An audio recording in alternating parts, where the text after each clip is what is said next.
Hello, I'm speaking to you today from the catacombs of Paul on the island of Malta. Not sure exactly whether Paul was really here or this is where the church started, but certainly Paul was on Malta when it was called Melita. He was shipwrecked here, and this is where tradition has it that the church started, and these are the catacombs, of course, where Christians met and dead were buried and so on. We're looking this week at number 13 in the series on family seasons, Turning Hearts in the End Time, the very end of our series on family.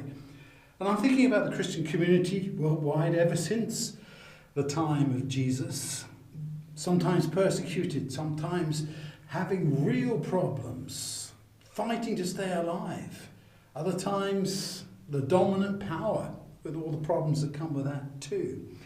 But this week we're really thinking about the fact that in the end we need to come back to the Lord, turning hearts in the end time. And we are supposed to turn people's hearts to the Lord. In our biblical summary for this time, talks about there in 1 Kings 16, the conflict between the prophets and the kings and the people. And it was prophesied that Elijah would come back to turn families back to God and to one another. John the Baptist called for repentance. Jesus says that John the Baptist fulfilled that promise of the return of Elijah. And Jesus, of course, there in Matthew 18 calls for unlimited forgiveness.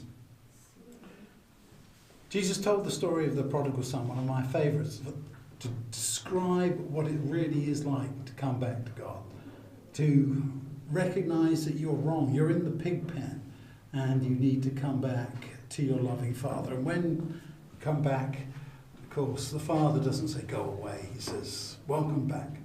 The older brother, of course, isn't quite so keen. He says many things, but the Father says, come, welcome back.